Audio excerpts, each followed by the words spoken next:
2024 மே மாதத்தோட கடைசி பகுதி எண்டிங் பகுதியில் பார்த்தீங்கன்னா செவ்வாய் பயிற்சி அப்படிங்கிற ஒரு விஷயம் நடக்க போகுது. அப்போ ஜூன் மாதத்தோட 1 பார்த்தீங்கன்னா மீன ராசியில் இருந்த செவ்வாய் பகவான் மேச ராசிக்கு பயிற்சி ஆகிறார். அப்போ மீன ராசியில் இருந்த செவ்வாய் பகவான் மேச ராசியில் பயிற்சி அடைந்து பார்த்தீங்கன்னாக்க ஆட்சி பெற்று வலிமையாக இருக்கக்கூடிய ஒரு நிலை இருக்குது. இந்த செவ்வாய் பயிற்சியால் யாராருக்கு என்னென்ன விஷயங்கள் நடக்க போகுது, செவ்வாய் பயிற்சினா என்ன, செவ்வாய் என்ன மாதிரி விஷயங்களை செய்வார் அப்படிங்கிற விஷயத்தெல்லாம் ரொம்ப விரிவாக நம்ம பார்க்க போகிறோம். அந்த வகையில் இந்த செவ்வாய் பயிற்சி அப்படிங்கிறது என்ன மாதிரி முயற்சிகளை கொடுக்க போகுது அப்படின்னு பார்த்தீங்கன்னா, செவ்வாய் அப்படின்னு பார்த்தீங்கன்னா முதல்ல ஒரு தைரியம், வீரியம், வெற்றிக்கான அதிபதி தான் செவ்வாய். உடல் வலிமை அதிகம் உடையது அமைப்பு கொண்டது செவ்வாய். ஒருத்தருக்கு உடம்பு ரொம்ப ஆரோக்கியமாக இருக்குது, வலிமை உடையவராக இருக்காரு அப்படின்னா செவ்வாய் வலுவாக இருக்காருன்னு அர்த்தம். அதே நேரத்தில் பார்த்தீங்கன்னா தைரியம், மனோ தைரியம் இருக்குன்னா செவ்வாய் நல்லா வலிமையாக இருக்கார், நல்ல ஸ்தான பலம் பெற்றிருக்கிறாரு அப்படிங்கிறத ஒரு அமைப்பு அப்படிங்கிறது இருக்குது.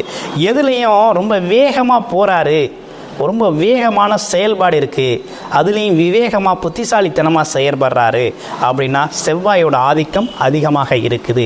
அப்போ செவ்வாயோட அனுக்கிரகம் நிறைய இருக்குது அப்படிங்கிறதையும், அவரோட பெற்ற ஸ்தான பலம் ஜாதகத்தில் நல்லா இருக்குது, அப்படி வலிமை பெற்றிருக்கு அப்படிங்கிறத நீங்கள் தெரிஞ்சுக்கலாம்.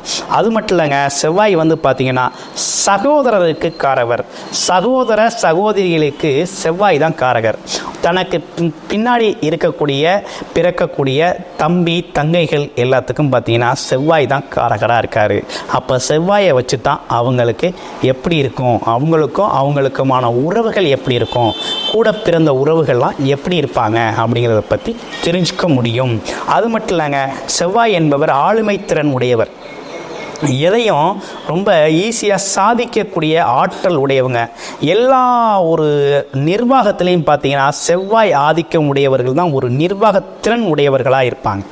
அதே நேரத்தில் இரக்க குணமும் இருக்கும், ஒரு கண்டிப்புடன் கூடிய நிர்வாக ஆளுமை திறன் உடையவர்களாக அவங்க இருக்கிறாங்க.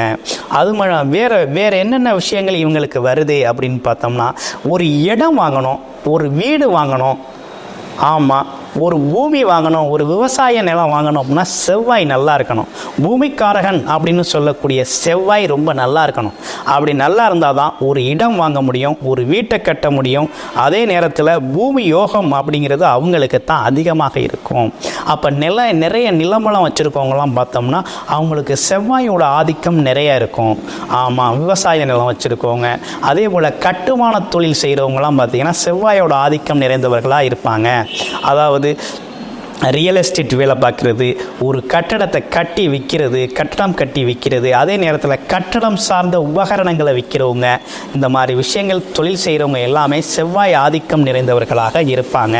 அது மட்டும் இல்லைங்க, தீப்பொறி பறக்க வேலை பார்க்கக்கூடியவர்கள், எலக்ட்ரிக்கல் தொழில் ஒர்க் பண்ணுறவங்க, அதே நேரத்தில் வெல்டிங் ஒர்க் செய்கிறவங்க, இந்த மாதிரி கடுமையான தீப்பொறி எலக்ட்ரிக்கல் அண்ட் எலக்ட்ரானிக்ஸ் ஒர்க் பண்ணுறவங்க எல்லாமே பார்த்தீங்கன்னாக்க நம்ம செவ்வாயோட ஆதிக்கம் பார்த்தீங்கன்னா நுட்பமாக இருக்கக்கூடிய ஒரு தன்மை அப்படிங்கிறது இருக்கும். விருப்பமாக இருக்கக்கூடிய ஒரு தன்மை இருக்கக்கூடியவங்களாம் அதில் இருப்பாங்க. அப்படிப்பட்ட காரகங்களுக்கு அதிபதியானவர் தான் செவ்வாய். செவ்வாய் அப்படின்னு இன்னும் கொஞ்சம் கூடுதலாக எடுத்துக்கிட்டோம் அப்படின்னா, உடல் சார்ந்த விஷயத்தில் செவ்வாய் என்ன ஆதிக்கம் செலுத்துகிறார் அப்படின்னு பார்த்தோம்னா, இரத்தத்துக்கு காரகர், இரத்தத்தின் தன்மைக்கு காரகர் பார்த்தீங்கன்னா நம்ம செவ்வாய் பகவான் தான். அப்போ செவ்வாய் அப்படிங்கிறது பார்த்தீங்கன்னா இரத்த ஓட்டம், உடல் வலிமை, தசை நார்களோட வலிமை, உடலில் இருக்கக்கூடிய வலிமை, சதை பிடிப்பு, நல்லா வலிமை தரக்கூடிய இடங்கள் எல்லாத்துக்குமே பார்த்தீங்கன்னாக்க செவ்வாய் தான் காரகராக இருக்கார். அப்போ இரத்த ஓட்டத்தில் ரொம்ப முக்கிய பங்கு வகிக்கிறாரு. அடுத்து ஒரு முக்கியமான விஷயமுங்க என்னென்னு கேட்டிங்கன்னா, திருமணத்திற்கு பிறகு தாம்பத்திய உறவிற்கு பார்த்தீங்கன்னாக்க ஒரு செவ்வாய் நல்லா இருக்கணுங்க. செவ்வாய் காரகம் நல்லா இருந்தால் மட்டும்தான் அவங்களால ஒரு குழந்தை பேர் அப்படிங்கிறத ஒரு ஆண் அடைய முடியும். அந்த மாதிரி செவ்வாய் என்பதும் ரொம்ப ரொம்ப ரொம்ப முக்கியம் வாய்ந்தவராக இருக்கார். குழந்தை பேருக்கு, அதாவது வீரியத்திற்கு காரகராக இருக்கக்கூடிய செவ்வாய் எந்த அளவுக்கு உங்களோட ஜாதகத்தில் இருக்காரோ அந்த அளவுக்கு உங்களுக்கு குழந்தை பேரும் தைரியமும் உடல் ஆரோக்கியமும் மேம்பட்டு நிற்கும். அப்படிப்பட்ட விஷயங்களுக்கு ரொம்ப காரகமாக முக்கியத்துவம் வாய்ந்தவராக இருக்கக்கூடிய ஒரு செவ்வாய் தான். ஒருத்தருக்கு சொத்து பத்து சேரணும், அதே நேரத்தில் நிலம்பலம் சேரணும், அடுத்து தொழிலில் ஜெயிக்கணும். எடுத்துக்கொண்ட தொழிலில் ஜெயிக்கணும் அப்படின்னா செவ்வாய் ஆதிக்கம் நிறைந்தவராக அவர் இருக்கணும். செவ்வாய் ஒரு நல்ல பலத்தில் இருக்கணும், இல்லது செவ்வாய் புத்தி நடக்கணும், செவ்வாய் திசை நடக்கணும். அப்போ தான் இந்த மாதிரி விஷயங்களில் அவர் ஜெயிக்க முடியும். எதிரியை ஜெயிக்கணும்னா கூட செவ்வாய் வலுப்பெறணும். அப்போ அப்படிப்பட்ட செவ்வாய் பயிற்சி அப்படிங்கிறது இந்த காலகட்டத்தில் பார்த்தீங்கன்னா ஜூன் 1ஆம் தேதியிலிருந்து பார்த்தீங்கன்னா மேஷ ராசியில் ஆட்சி பலம் பெற்று அருள் புரிய போகிறாரு. அந்த வகையில் ஒவ்வொரு ராசிக்கும் எப்படி இருக்கும், உங்கள் ராசிக்கு எப்படி இருக்கும் அப்படிங்கிறதையும், அதற்கு செவ்வாய் அமர்ந்துள்ள இடத்தை பொறுத்து என்னென்ன பலாபலன்கள் உங்களுக்கு நடக்க போகுது அப்படிங்கிறதை பற்றியும் தெளிவான விளக்கங்களுடன் உங்களுக்கு பார்க்க போகிறோம். உங்களோட ராசிக்கு எப்படி இருக்கும் அப்படிங்கிறத பார்ப்போம். மகர ராசி அன்பர்களுக்கு 2024ஆம் ஆண்டுக்கான பலன், அதாவது ஜூன் மாத பலன் எப்படி இருக்க போகுது அப்படிங்கிறத பார்க்க போகிறோம். உங்களோட ராசிநாதன் அப்படின்னு சொல்லக்கூடிய சனி பகவான் 2ஆம் இடத்துல தனஸ்தானத்தில் தனம் குடும்பம் வாக்கு அப்படின்னு சொல்லக்கூடிய ஒரு அமைப்பில் பார்த்தீங்கன்னாக்க ஆட்சி பெற்று வலுவாக இருக்கிறார். 100% ஆட்சி பெற்று பலன் கொடுக்க வலுவாக இருக்கக்கூடிய ஒரு அமைப்பு. அப்போ இந்த அமைப்பு என்ன மாதிரி விஷயத்தை ஏற்படுத்துது, இதுக்கு முன்னால் என்ன மாதிரி விஷயத்தை ஏற்படுத்துச்சு அப்படிங்கிறத பார்ப்போம்.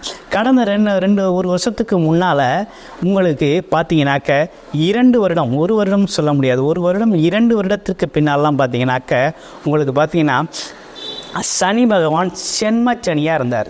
அப்போ என்ன பண்ணாருன்னா போட்டு வறுத்து எடுத்துட்டார்.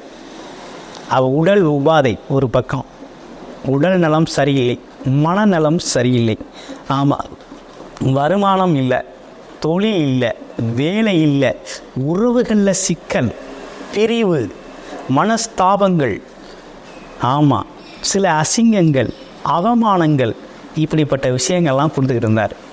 அப்படி கொடுத்தவர் தான் இப்போ என்ன நடந்துருச்சுன்னா அவர் பயிற்சியாகி 2ஆம் இடத்துக்கு போயிட்டார். அப்போ தனம் குடும்பம் வாக்கு அப்படிங்கிற ஒரு விஷயத்துக்கு போயிட்டார். அப்போ இந்த காலகட்டத்தில் உங்களுக்கு எப்படி இருக்குது அப்படின்னா குரு பார்வை வேறு நேரடியாக வந்துருச்சு. இதுக்கு இடையில் இந்த கிரக மாற்றம் அப்படிங்கிற ஒரு விஷயம், சனி பகவான் மாறுறதும் உங்களை போட்டு கசக்கி புழுங்கிட்டு மாறுறாரு, குருவும் மாறுறாரு, குரு பார்வை உங்கள் ராசிக்கு வருது. அப்போ இப்போ தான் உங்களுக்கு நல்ல காலமே ஆரம்பிச்சிருக்கு. அப்போ கடந்த 1 மாதமாக குரு பார்வை இருக்குது. அப்போ குரு உங்களை பார்க்கறதுனால என்ன நடக்குது அப்படின்னா எந்தெந்த பிரச்சனைகளால் சிரமப்பட்டுக்கிட்டு, அசிங்கப்பட்டுக்கிட்டு, அவமானப்பட்டுக்கிட்டு, பிரச்சனைகளை சந்திச்சுக்கிட்டு அவை அனைத்தும் பரிபூர்ணமாக அனைத்து தோஷங்களையும் போக்கக்கூடியவர் குரு பகவான். அப்படிப்பட்ட குரு பகவான் உங்களை பார்க்குறாரு. குரு பார்த்தால் கோடி நன்மை. அந்த வகையில் குரு உங்களை பார்க்கறதுனால இருந்த தோஷங்கள், தடைப்பட்ட பிரச்சனைகள் அனைத்தும் சரியாகக்கூடிய ஒரு வலிமையான மாதமாக இந்த மாதம் ஜூன் மாதம் உங்களுக்கு இருக்குது. அடுத்து 2ஆம் இடத்துல இருக்க சனி பகவானால் என்ன நடக்கும் அப்படின்னா வருமானம் நல்லா வரும், வருமானம் நல்லா வரும். அதே நேரத்தில் வீட்டில் பேசையில், குடும்ப உறுப்பினர்கள்ட்ட பேசையில் கவனமாக பேசணும். பேச்சுவார்த்தையில் கொஞ்சம் கவனம் வேணும். பார்த்து பேசக்கூடிய ஒரு தன்மை அப்படிங்கிறது இருக்குது. ஏதோ ஒன்று பேச போய் ஏதோ ஒன்று விளையும். அதனால் கொஞ்சம் கவனமாகவும் அதே நேரத்தில் ரொம்ப ஆதரவாகவும் அன்பாகவும் பேசக்கூடிய காலகட்டமாக இந்த காலகட்டம் இருக்குது. ஆனால் வருமானம் நல்லா இருக்கும், குடும்பம் நல்லா இருக்கும். அப்போ குடும்ப உறுப்பினர்கள் நல்லா இருப்பாங்க, குடும்பத்தில் ஒரு மகிழ்ச்சி இருக்கக்கூடிய ஒரு தன்மை இருக்குது. அதே நேரத்தில் பார்த்தீங்க அப்படின்னா 3ஆம் இடத்துல ராகு இருக்கார். அப்போ உபஜெயஸ்தானத்தில் ராகு இருக்கிறது என்ன பண்ணுவார் அப்படின்னா தைரியம், வீரியம், வெற்றி இவையெல்லாம் பார்த்தீங்கன்னா அளப்பரிய லெவலில் கொடுப்பார். ஒரு அசாத்திய தைரியம் வரும். ஆமாம், எதையும் சாதிக்கிறது மாதிரி ஒரு அசாத்திய தைரியம் வரும். என்ன ஒரு பெரிய விஷயம் அப்படிங்கிறது மாதிரி மலையை கூட பார்த்தீங்கன்னாக்க சின்ன கல்லாக பார்க்குறது மாதிரி ரொம்ப சிம்பிளாக தெரியும். அந்த அளவுக்கு ஒரு அசாத்திய தைரியத்தை கொடுக்கக்கூடியவர். அப்போ எதுலேயும் வெற்றி கிடைக்கும். அப்போ மூத்த குடும்ப உறுப்பினர்கள் எல்லோருமே பார்த்திங்கன்னா உங்களுக்கு சாதகமாக நடந்துக்குவாங்க. அதே நேரத்தில் பார்த்திங்கன்னா 3க்கு 2ஆம் இடத்துல, அதாவது உங்களுக்கு 4ஆம் இடத்துல சனி பகவான் ஆட்சி பெற்று இருக்கக்கூடிய நிலை. அப்போ 4ஆம் இடத்துல சனி பகவான், அதாவது செவ்வாய் பகவான் ஆட்சி பெற்று இருக்கிறார். 4ஆம் இடத்துல செவ்வாய் பகவான் ஆட்சி பெற்றிருக்கிறார். உங்கள் ராசிக்கு 4ஆம் இடத்துல செவ்வாய் பகவான் ஆட்சி பெற்றிருக்கிறதுனால என்ன நடக்க போகுதுன்னா குடும்பம், வீடு சார்ந்த விஷயங்கள், முயற்சி எல்லாமே பல மடங்கு பெருக போகுது. அப்போ நல்ல தைரியம் வரப்போகுது, எடுக்கிற முயற்சி வெற்றியடைய போகுது, சகோதர சகோதரி ஒற்றுமை ஏற்பட போகுது, வீடு நிலம் வாங்கக்கூடிய ஒரு அமைப்பு இருக்குது. அதே நேரத்தில் கட்டிய வீட்டை வாங்கக்கூடிய அமைப்பு இருக்குது. வீடு அதே போல் நிலம் வாங்கி போட்டு பின்னாடி வீடு கட்டுவோம்னா அந்த வேலை செய்யக்கூடிய அமைப்பு இருக்குது. அதே போல் குடும்பத்தில் ஏற்கனவே இருந்து வந்த சங்கடங்கள், சகோதர சகோதரிகள் அதே மாதிரி உறவுகளில் இருந்து வந்த சங்கடங்கள் நீங்கள் போகுது. போட்டி பந்தயங்களில் ஜெயிக்க போகிறீங்க. அது மட்டும் இல்லைங்க, உங்களுக்கு பார்த்தீங்கன்னாக்க இந்த 4ஆம் இடத்து வேலை அனைத்துமே நல்லபடியாக நடக்க போகுது. சுகஸ்தானம் நல்லா இருக்க போகுது. அதே போல் பார்த்தீங்கன்னா உங்களோட தாயோட உடல் நலம் ஆரோக்கியம் நல்லா இருக்க போகுது. ஆமாம், தாய் வழியில் கிடைக்க வேண்டிய அமைப்புகள், சொத்து பத்து அமைப்புகள், அதே போல் பாக்கியங்கள் எல்லாம் கிடைக்கக்கூடிய ஒரு நல்ல அமைப்பு அப்படிங்கிறது இந்த காலகட்டத்தில் உங்களுக்கு ஏற்பட்டிருக்கு அப்படின்னு சொல்லணும். அடுத்து 5ஆம் இடம். 5ஆம் இடம் என்ன சொல்லுது அப்படின்னு பார்த்தா, 5ஆம் வீட்டு அதிபதி 5ஆம் இடத்திலே ஆட்சி பெற்று இருக்கிறதுனால கேட்டதெல்லாம் கொடுக்கக்கூடிய ஒரு தன்மை இருக்குது. என்ன ஊட்டத்திற்கேற்ற போல் வெளியில் சூழ்நிலைகள் உங்களுக்கு அமையும். அப்போ என்னன்னா, நீண்ட நாளாக தடைப்பட்ட விஷயங்கள் நல்லபடியாக நடக்கக்கூடிய ஒரு அமைப்பு அப்படிங்கிறது இந்த காலகட்டத்தில் உங்களுக்கு ஏற்பட்டிருக்கக்கூடிய ஒரு அற்புதமான அமைப்பாக இருக்குது. 6 இங்கே இருக்கிறாரு, 5 இருக்கிறாரு. அதே நேரத்தில் அவர் எதுக்குடையவராக 9 பாக்கியாதிபதியாகவும் இருக்கிறாரு. அப்போ என்ன நடக்க போகுது, பாக்கியஸ்தானங்கிற ஒரு அமைப்பு உங்களுக்கு வேலை செய்ய போகுது. அப்போ பார்த்தீங்கன்னா உங்கள் தந்தை வழியில் இருந்து வந்த சிக்கல் எல்லாம் சரியாகக்கூடிய அமைப்பு. 8ஆம் அதிபதி பார்த்தீங்கன்னா 5 இருக்கிறது அப்படிங்கிறது இரவு பயணங்கள், வண்டி வாகனங்களில் போகிறதுல, இரவு பயணத்தில் போகிறதுல கொஞ்சம் கவனமாக இருக்கணும். அதே நேரத்தில் அது சுக்கிரன் வீடு, சுக்கிரன் ஆட்சி பெற்று இருக்கிறார். அவர் கூட 8ஆம் அதிபதி சூரியன் சேர்றதுனால பெண்கள் விஷயத்திலையும் கொஞ்சம் கவனமாக இருக்க வேண்டிய காலகட்டமாக இந்த காலகட்டம் உங்களுக்கு இருக்குது. திருமண தடை அப்படிங்கிறது நீங்குது. திருமண அதிபதி திருமண தடை அப்படிங்கிறது நீக்கம் பெறுது. அது மட்டும் இல்லைங்க, வெளிநாடு யோகம் உங்களுக்கு கிடைக்குதுங்க. ஏன்னா 10ஆம் இடத்தை 12ஆம் இடத்தை குரு பார்க்குறாரு. அதாவது பார்த்தீங்கன்னா 10ஆம் இடத்தை குரு பார்க்குறார். அப்போ 9 10ஆம் இடங்களை குரு பார்க்குறார் அப்படின்னா, ஒன்று ஊர் விட்டு ஊர் போய் வேலை பார்க்கணும், இல்லை தொழில் அமைச்சுக்கணும். இப்படிப்பட்ட விஷயங்கள்லாம் அவங்களுக்கு நடக்கக்கூடிய அற்புதமான விஷயங்களாக இருக்குது. அப்போ 10ஆம் இடத்தை குரு பார்த்து அசத்துறாரு. 10ஆம் வீட்டு அதிபதி ஆட்சி பலம் பெற்றிருக்கிறாரு, அதுவும் 4ஆம் இடத்துல. அப்போ என்ன நடக்கும், அப்போ வேலை விஷயங்கள்லாம் எல்லாமே பார்த்திங்கன்னா ரொம்ப சிறப்பாக நடக்கக்கூடிய ஒரு தன்மை அப்படிங்கிறது இருக்குது. அப்போ தொழிலில் நீங்கள் ஜெயிக்கலாம். இந்த காலகட்டம் தொழிலில் ஜெயிக்கக்கூடிய காலகட்டமாக இருக்குது. ஆனால் என்ன ஒரு விஷயம்னு பார்த்தீங்கன்னாக்க, வரப்போகிற இந்த மாதத்துலேயே பார்த்தீங்கன்னா ஜூன் 29க்கு அப்புறம் சனி பகவான் வக்கிரமாகி திரும்ப உங்கள் ராசிக்கே வரப்போகிறார். திரும்ப உங்கள் ராசிக்கே வந்தார் அப்படின்னா ஜென்மச்சனி நடக்கிறது மாதிரி தான் கணக்கு. அப்போ இந்த மாதத்துக்கு உள்ளாக நீங்கள் என்னவெல்லாம் திட்டமிட்டு வச்சுருந்தீங்களோ அவை அனைத்தையும் செய்யணும். இல்லைன்னா அடுத்த 3 மாத காலங்கள் சனி பகவான் உங்கள் ராசியிலே தான் இருக்க போகிறார். அப்போ ஜென்மச்சனி காலத்தில் என்ன அனுபவிச்சிங்களோ, என்ன விஷயங்கள் நடந்ததோ அதில் பாதி நடக்கக்கூடிய ஒரு வாய்ப்பு இருக்குது. ஏன்னா இப்போ குரு பார்வை இருக்கிறது, அதனால கொஞ்சம் பாதி விஷயங்கள் நடக்கும். அப்போ கொஞ்சம் தடை தாமதங்கள் ஏற்படக்கூடிய வாய்ப்பு இருக்குது. அதனால் இந்த 30ஆம் தேதிக்குள்ள திட்டமிட்ட காரியங்களை சிறப்பாக செஞ்சுக்கங்க. இப்போ என்ன செய்ய போகிறோம் அப்படின்னு பார்த்தோம்னா, ஒவ்வொரு ராசிக்கும் எப்படி இருக்குது அப்படிங்கிறத பார்க்க போகிறோம். அதே நேரத்தில் பார்த்தீங்கன்னா ஒவ்வொரு ராசிக்கும் எப்படி இருக்கும் அப்படிங்கிறதையும் பார்த்து வந்துக்கிட்டு இருக்கோம். இப்போ என்ன நடக்குது அப்படின்னா, 11ஆம் இடத்துல சனி பார்வை அப்படிங்கிற ஒரு விஷயமும் இருக்குது. அப்போ 11ஆம் இடத்துல சனி பார்வை, 10ஆம் இடத்துல சனி பார்வை விழுகுது. 10ஆம் இடத்துல சனி பார்வை விழுகிறதும் அதே நேரத்தில் குரு பார்வை விழுகிறதும் பார்த்தீங்கன்னா தொழிலை மேம்படுத்தி தரக்கூடிய ஒரு அமைப்பு ஏற்படுது.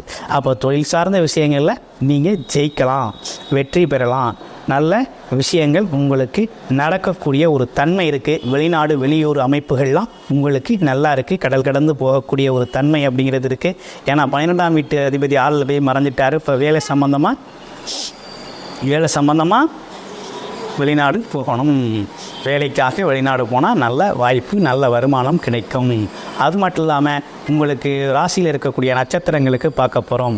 உத்திராடம் என்னென்ன நட்சத்திரங்கள் இருக்குதுன்னு பார்த்தோம்னா, உத்திராடம் திருவோணம், அவிட்டம் அப்படிங்கிற 3 நட்சத்திரம் இருக்குது. உத்திராட நட்சத்திரத்துக்கு எப்படி இருக்குது அப்படிங்கிறத பார்க்க போகிறோம். உத்திராட நட்சத்திரத்தை பொறுத்த வகையில் சூரிய பகவான் எப்படி இருக்கிறார் அப்படின்னு பார்த்தோம்னா உங்கள் ராசியில் 5ஆம் இடத்துல வந்து இருக்கிறார். அடுத்து பார்த்தீங்க அப்படின்னா 6ஆம் இடத்துல போகக்கூடிய ஒரு தன்மை இருக்குது. ராசியில் பார்த்தோம்னா உங்களுக்கு உத்திராடம், திருவோணம், அவிட்டம் அப்படின்ற 3 நட்சத்திரம் இருக்குது. அப்போ உத்திராட நட்சத்திரத்துக்கு என்ன பண்ணலாம் அப்படின்னு பார்த்தோம்னா உத்திராட நட்சத்திரத்தை பொறுத்த வகையில் பார்த்தோம் அப்படின்னு கேட்டிங்கன்னா இந்த காலகட்டத்தில் உத்திராடம் நட்சத்திரத்தை பொறுத்த வகையில் உங்களுக்கு பார்த்தீங்கன்னா பாக்கியஸ்தானத்தில் தான் இருக்கீங்க. அப்போ பாக்கியஸ்தானம் சார்ந்த வேலைகள், அரசு சார்ந்த வேலைகள்லாம் உங்களுக்கு சிறப்பாக இந்த காலகட்டத்தில் நடக்கக்கூடிய ஒரு தன்மை இருக்குது. அதே நேரத்தில் 8க்கு உடையவராக இருக்கிறதுனாலையும் என்ன நடக்கும் அப்படின்னு கேட்டிங்கன்னா கொஞ்சம் போக்குவரத்து, வண்டி வாகனங்களில் கவனமாக இருக்கணும். இரவு நேர பயணங்கள் பார்த்து பயணம் பண்ணக்கூடிய ஒரு தன்மை அப்படிங்கிறது ஏற்பட்டிருக்கு. அடுத்து வேறு என்ன விஷயம் அப்படின்னு எடுத்துக்கிட்டோம் அப்படின்னா திருவோணம் நட்சத்திரத்துக்கு எப்படி இருக்குது அப்படிங்கிறத பார்க்க போகிறோம். அப்போ திருவோண நட்சத்திரத்துக்கு எப்படி இருக்குது அப்படின்னா திருவோணம் அப்படிங்கிறது 7க்குடையவராக இருக்கார். அப்போ திருமணம் சார்ந்த விஷயங்கள் கைகூடக்கூடிய ஒரு தன்மை இருக்குது. அதே நேரத்தில் பார்த்தோம்னா சந்திரன் பார்த்திங்கன்னா எந்த இடத்துல இருக்கார், திருமண முயற்சிகள், புது முயற்சிகள் வெற்றியடையும். சிறு பயணங்களால் லாபம் கிடைக்கக்கூடிய ஒரு தன்மை இருக்குது. பேச்சால் வருமானம் வரக்கூடிய ஒரு அமைப்பு அப்படிங்கிறது இருக்குது. போட்டித் தேர்வுகள் விஷயங்களில் கொஞ்சம் கவனமாக எழுதுனீங்க அப்படின்னா வெற்றி பெறக்கூடிய ஒரு தன்மை அப்படிங்கிறதெல்லாம் அரசு சார்ந்த விஷயங்களில் உங்களுக்கு இருக்குது அப்படின்னு சொல்லணும். அடுத்து அவிட்டம் நட்சத்திரத்துக்கு எப்படி இருக்குது அப்படிங்கிறத பார்க்க போகிறோம். அவிட்டம் நட்சத்திரத்தை பொறுத்த வகையில் 4ஆம் இடத்துல ஆட்சி பலம் பெற்றிருக்கார். 11க்குடையவராகவும் இருக்கிறார். அப்போ பார்த்தீங்கன்னா அப்பாவோட சொத்து பத்துக்கள் வரக்கூடிய தன்மை, ஏற்கனவே வச்சிருந்த சொத்துக்கள் மூலமாக புது வருமானங்கள் ஈட்டக்கூடிய ஒரு தன்மை அப்படிங்கிறது இருக்குது. புதுசாக வண்டி வாகனம் சொத்துக்கள் அமையும். அது மட்டும் இல்லாமல் குடும்ப உறவுகள்லாம் மறுபடியும் கொஞ்சம் பிரிஞ்ச உறவுகள்லாம் ஒன்றா சேரக்கூடிய ஒரு அமைப்பு அப்படிங்கிறது இருக்குது. எதையும் தைரியம், துணிச்சலோடு எதிர்கொள்ளக்கூடிய ஒரு தன்மை அப்படிங்கிறது இந்த காலகட்டத்தில் ஏற்பட்டிருக்கு அப்படிங்கிறது தான் உண்மை. அது மட்டும் இல்லாமல் ஒரு மிகச்சிறந்த வழிபாடு அப்படின்னு எடுத்துக்கிட்டோம்னா மகர ராசிக்கு எடுத்துக்கிட்டோம்னா என்ன மாதிரி வழிபாடு ரொம்ப நல்லா இருக்கும் அப்படின்னு எடுத்துக்கிட்டோம்னா ஒவ்வொரு அமாவாசையும் பார்த்தீங்கன்னாக்க 5ஆம் இடத்துல பார்த்தீங்கன்னா சுக்கிர பகவான் ஆட்சி பெற்று இருக்கிறதுனாலையும் அங்கே 3 கிரகங்களோடு சேர்ந்து இருக்கக்கூடிய 4 கிரகங்களோடும் ஒன்றா இருக்கிற காரணத்தினாலையும் பார்த்தீங்கன்னா ஒவ்வொரு அமாவாசை தினமும் குலதெய்வ வழிபாடு செய்கிறது அப்படிங்கிறது நல்ல ஒரு முன்னேற்றத்தை ஏற்படுத்தி தரும் அப்படிங்கிறதுல எல்லளவும் சந்தேகம் இல்லை. முதல் முறையாக நம்மளோட சேனலை பார்க்குறவங்களா இருந்தால் சப்ஸ்கிரைப் பண்ணிக்கோங்க, நோட்டிஃபிகேஷன் வச்சுக்கோங்க. அடுத்தடுத்த பதிவுகள் அப்படிங்கிறது உங்களுக்கு உடனுக்குடனாக வந்து சேரும். பார்த்தீங்கன்னா வந்து சேரும். ஒரு நல்ல தசாபுத்தி அமைப்பு நடக்குதா அப்படிங்கிற விஷயத்த உங்களோட ஜெயசாதகத்தில் பார்த்துக்கணும். பர்சனல் கன்சல்டேஷன் எடுத்துக்கணும் அப்படின்னா டிஸ்பிளேயில் தர நம்பருக்கு வாட்ஸ்அப் பண்ணுங்கள். அதே நேரத்தில் பார்த்தீங்கன்னா கால் பண்ணி அப்பாயின்மெண்ட் ஃபிக்ஸ் பண்ணிக்கிட்டு உங்களோட ஜாதகத்தை பார்த்து அதற்கேற்றான் கூட உங்களோட முயற்சிகளை தொடங்கி வாழ்வில் வெற்றியடைய வாழ்த்துக்கள். உங்கள் வாழ்க வளமுடன் ஜோதிடர் குருச்சுந்தர வடிவேல்.